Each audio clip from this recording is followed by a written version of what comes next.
ಶ್ರೀಹರಿ, ಉಪ್ಪಿಗಿಂತ ರುಚಿ ಇಲ್ಲ, ತಾಯಿಗಿಂತ ದೇವರಿಲ್ಲ ಅಂತ ಹೇಳಿದ್ದಾರೆ ಹಿರಿಯರು.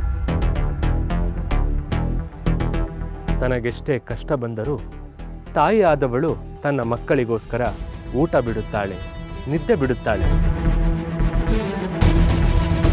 ತನ್ನ ಆಸೆ, ಕನಸು, ಸುಖ ಎಲ್ಲವನ್ನೂ ತ್ಯಾಗ ಮಾಡುತ್ತಾಳೆ.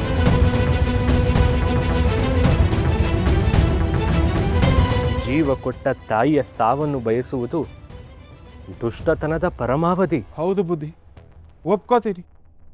ನಾನು ಆ ಮಾತು ಹೇಳಬಾರ್ದಾಗಿತ್ತು. ಆದ್ರೆ ನಾನು ಮನುಷ್ಯನೇ ಅಲ್ಲೂರ. ದಿನ ಬೆಳಗಾದ್ರೆ ಅತ್ತೆ ಸೊಸೆ ಕಚ್ಚಾಡ್ತಾ ಇರ್ತಾರೆ. ಇವಳ ಕಡೆ ಮಾತಾಡಿದ್ರೆ ಇವಳು ಕೋಪ, ಇವಳ ಕಡೆ ಮಾತಾಡಿದ್ರೆ ಇವಳು ಕೋಪ. ಬಾಯಿ ತಪ್ಪಿ ಏನೋ ಅಂದ್ಬಿಟ್ಟೆ, ಅದನ್ನೇ ದೊಡ್ಡದು ಮಾಡಿ ಇಲ್ಲಿ ಬಂದು ನನ್ನ ಮರ್ಯಾದೆ ತೆಗಿಬೇಕಾ? ನಿಮ್ಮ ತಾಯಿ ನಿಮ್ಮ ಮರ್ಯಾದೆಯನ್ನು ತೆಗೆಯಬೇಕು ಅಂತ ಇಲ್ಲಿಗೆ ಬಂದಿಲ್ಲ. ತಾಯಿಯಾಗಿ ತನಗೆ ನ್ಯಾಯ ಬೇಕು ಅಂತ ಬಂದಿದ್ದಾರೆ. ಜನ್ಮ ಕೊಟ್ಟ ತಂದೆ ತಾಯಿಯರನ್ನು ದೇವರು ಅಂತ ಆರಾಧಿಸುವ ಪರಂಪರೆ ನಮ್ಮದು. ನಿಮಗೆ ಶ್ರವಣಕುಮಾರನ ಕಥೆ ಗೊತ್ತಿದೆಯೇ? ತ್ರೇತಾಯುಗದಲ್ಲಿ ಇಬ್ಬರು ಅಂಧ ದಂಪತಿಗಳಿಗೆ ಶ್ರವಣಕುಮಾರ ಎಂಬ ಮಗನಿದ್ದ. ಆ ತಂದೆ ತಾಯಿಯರು ಅವನನ್ನು ತುಂಬ ಕಷ್ಟಪಟ್ಟು ಶ್ರಮಪಟ್ಟು ಸಾಕಿದರು. ಅವನೂ ಸಹ ಅಷ್ಟೇ ಪ್ರೀತಿ ಕಕ್ಕುಲಾತಿಯಿಂದ ಅವರನ್ನು ನೋಡಿಕೊಳ್ಳುತ್ತಿದ್ದ. ಅವರಿಗೆ ವಯಸ್ಸಾದ ಕಾಲದಲ್ಲಿ ಶ್ರೀಹರಿ ಶ್ರೀಹರಿ ಶ್ರೀಹರಿ ಶ್ರೀಹರಿ ಶ್ರೀಹರಿ ಶ್ರೀಹರಿ ಶ್ರೀಹರಿ ಬರೀ ಧ್ಯಾನ ಮಾಡುವುದೇ ಆಯಿತು. ಎಲ್ಲರ ಹಾಗೆ ನಮಗೂ ಕಣ್ಣಿದ್ದಿದ್ದರೆ ತೀರ್ಥಯಾತ್ರೆ ಮಾಡಿ ಪಾಪ ಕಳೆದುಕೊಳ್ಳಬಹುದಾಗಿತ್ತು. ಹೌದು, ಆದರೆ ಆ ಭಾಗ್ಯ ನಮಗೆಲ್ಲಿದೆ ಸ್ವಾಮಿ? ಹುಟ್ಟು ಕುರುಡರಾದ ನಮಗೆ ಅಷ್ಟು ದೂರ ನಡೆದು ಹೋಗಲು ಸಾಧ್ಯವೇ?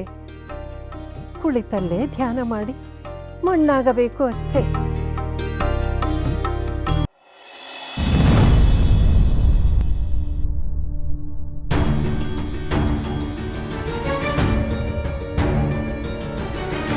ಅಜ್ಜಿ, ಅಮ್ಮ. ಓ, ಶ್ರವಣಕುಮಾರ. ಬಂದೆಯ ಮಗನೇ? ನಿಮಗೆ ತೀರ್ಥಯಾತ್ರೆ ಮಾಡುವ ಆಸೆ ಆಗಿದೆಯೇ? ಆಸೆ ಇದ್ದರೆ ಸಾಕೆ, ಅನುಕೂಲವೂ ಇರಬೇಕಲ್ಲವೇ? ನಾನಿದ್ದೇನಲ್ಲ ಅಪ್ಪಾಜಿ. ಹೆತ್ತವರ ಆಸೆಯನ್ನು ಪೂರೈಸುವುದಕ್ಕಿಂತ ಪುಣ್ಯ ಬೇರೆ ಏನಿದೆ ನನಗೆ? ನಾನು ನಿಮ್ಮನ್ನು ತೀರ್ಥಯಾತ್ರೆಗೆ ಕರೆದುಕೊಂಡು ಹೋಗುತ್ತೇನೆ. ಹೇಗೆ ಸಾಧ್ಯ ಮಗನೇ? ನಮಗೆ ನೋಡಲು ಕಣ್ಣುಗಳಿಲ್ಲ, ನಡೆಯಲು ಕಾಲುಗಳಲ್ಲಿ ತ್ರಾಣವೂ ಇಲ್ಲ. ಅಮ್ಮ, ಅಪ್ಪಾಜಿ, ನೀವು ನನಗೆ ಜನ್ಮ ಕೊಟ್ಟಿದ್ದೀರಿ. ಈ ದೇಹ ನಿಮ್ಮದು. ದೇವರ ದಯೆಯಿಂದ ನನಗೆ ಕಣ್ಣುಗಳಿದೆ, ಸದೃಢವಾದ ದೇಹವೂ ಇದೆ. ನಿಮಗೆ ಕಣ್ಣುಗಳಾಗಿ ಕಾಲುಗಳಾಗಿ ನಾನು ನಿಮ್ಮನ್ನು ಹೊತ್ತುಕೊಂಡು ಹೋಗಿ ನಿಮ್ಮ ಆಸೆಯನ್ನು ಪೂರೈಸುತ್ತೇನೆ.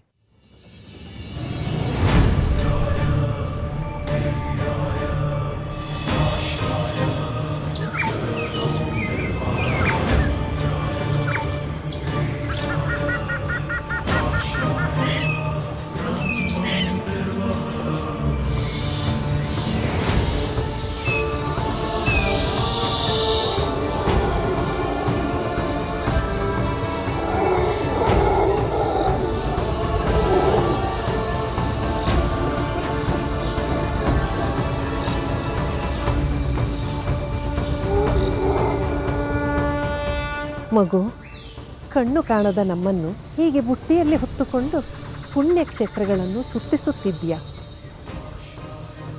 ನಾವು ನಿನಗೆ ಭಾರವೆನಿಸುವುದಿಲ್ಲವೇ? ಅಮ್ಮ, ನೀನು ನನ್ನನ್ನು 9 ತಿಂಗಳು ಹೊಟ್ಟೆಯಲ್ಲಿ ಹೊತ್ತು ತಿರುಗಿದ್ದೀಯ. ಆಗ ನಾನು ನಿನಗೆ ಭಾರ ಎನಿಸಿದ್ದರೆ ಆಗ ನಾನು ಜನಿಸುತ್ತಲೇ ಇರಲಿಲ್ಲ ಅಲ್ಲವೇ? ಆಗ ನೀನು ಎಳೆಯ ಮಗು. ಈಗ ನಾವು ಮುಪ್ಪಾದ ಮುದುಕರು ಮಗನೇ.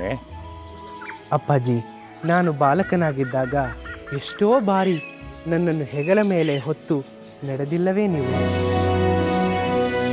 ಪ್ರೀತಿಗೆ ಯಾವುದೂ ಭಾರವಲ್ಲ.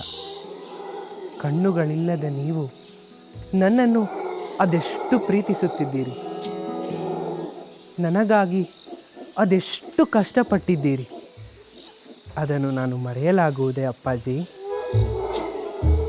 ಹೆತ್ತವರಿಗೆ ಮಕ್ಕಳು ಹೇಗೆ ಭಾರವೆನಿಸುವುದಿಲ್ಲವೋ ಹಾಗೆ ತಂದೆ ತಾಯಿಯರು ಮಕ್ಕಳಿಗೂ ಭಾರವೆನಿಸಬಾರದು. ನನಗೆ ನೀವು ಭಾರವೆನಿಸಿದರೆ ಮುಂದೆ ನನ್ನ ಮಕ್ಕಳಿಗೆ ನಾನು ಭಾರವೆನಿಸುತ್ತೇನೆ. ಕರ್ಮ ಚೆಂಡಿನಂತೆ ಅಪ್ಪಾಜಿ, ನಾವು ಎಸೆದರೆ ತಿರುಗಿ ನಮ್ಮ ಬಳಿಯೇ ಬರುತ್ತದೆ. ಆ ಭಗವಂತ ನಮ್ಮ ಕಣ್ಣುಗಳನ್ನು ಏಕೆ ಕಸಿದುಕೊಂಡ ಎಂಬುದು ಈಗ ನಮಗೆ ಅರ್ಥವಾಯಿತು ಮಗನೇ. 10 ಕಟ್ಟುವ ಬದಲು ಒಂದು ಮುತ್ತು ಕಟ್ಟು ಎನ್ನುವಂತೆ ಕಣ್ಣಾಗಿ ನಿನ್ನನ್ನು ಕೊಡಲೆಂದೇ ನಮ್ಮ ಕಣ್ಣುಗಳನ್ನು ಕಸಿದುಕೊಂಡಿರಬೇಕು. ನಿನ್ನನ್ನು ಮಗನಾಗಿ ಪಡೆದ ನಾವೇ ಧನ್ಯರು. ಇಲ್ಲ ಅಪ್ಪಾಜಿ, ನಿಮ್ಮ ಸೇವೆ ಮಾಡುವ ಅವಕಾಶ ಪಡೆದ ನಾನೇ ಧನ್ಯ. ಗುರುಗಳೇ, ಹೇಳು ಲಕ್ಷ್ಮೀನಾರಾಯಣ. ನಂದು ಒಂದು ಸಂದೇಹ. ಕೇಳು ಮಗು. ಶ್ರವಣಕುಮಾರ ಹೇಳಿದೇನೋ ಸರಿಯಾಗಿದೆ. ತಂದೆ ತಾಯಿ ದೇವ್ರು, ಅವ್ರ ಸೇವೆ ಮಾಡೋದು ಮಕ್ಕಳ ಕರ್ತವ್ಯ. ಆದ್ರೆ ಇಬ್ರನ್ನು ಹೇಗೆ ಹೊತ್ಕೊಂಡು ಹೋಗಕ್ ಸಾಧ್ಯ? ಬಹಳ ಒಳ್ಳೆಯ ಪ್ರಶ್ನೆ. ಪ್ರತಿಯೊಂದು ಜೀವಿಗೂ 2 ಶಕ್ತಿ ಕೇಂದ್ರಗಳಿರುತ್ತವೆ. ಒಂದು ದೈಹಿಕ ಶಕ್ತಿ, ಮತ್ತೊಂದು ಮಾನಸಿಕ ಶಕ್ತಿ. ಇದನ್ನೇ ಮನಃಶಾಸ್ತ್ರದಲ್ಲಿ ದೈಹಿಕ ಬಲ, ಮನೋಬಲ ಎಂದು ಹೇಳುತ್ತಾರೆ. ಅಂದರೆ ದೈಹಿಕವಾಗಿ ನಮಗೆಲ್ಲರಿಗೂ ಇಂತಿಷ್ಟೇ ಶಕ್ತಿ, ಇಷ್ಟನ್ನು ಹೊರಬಹುದು ಎಂಬ ಸಾಮರ್ಥ್ಯವಿರುತ್ತದೆ. ಉದಾಹರಣೆಗೆ, ಹಠಾತ್ತನೆ ಇಲ್ಲೊಂದು ಹುಲಿ ಪ್ರತ್ಯಕ್ಷವಾಯಿತು ಅಂದುಕೊಳ್ಳಿ.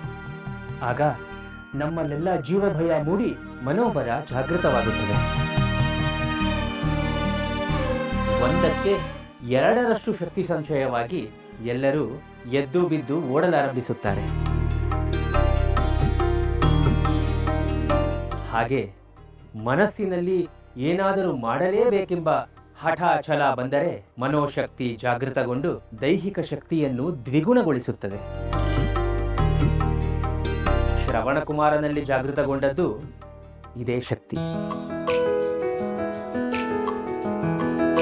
ಹೆತ್ತವರನ್ನು ತೀರ್ಥಯಾತ್ರಾ ಸಂದರ್ಶನಕ್ಕೆ ಕರೆದುಕೊಂಡು ಹೋಗಲೇಬೇಕೆಂಬ ಹಠ ಅವನ ಮನೋವಾಂಛೆಯನ್ನು ಪೂರೈಸಿತು. ಆಗ ಅವನು ಅವನ ತಂದೆ ತಾಯಿಯರನ್ನು ಕಾವಾಡಿಯಲ್ಲಿ ಕೂರಿಸಿಕೊಂಡು ಲೀಲಾಜಾಲವಾಗಿ ಹೊರಟ.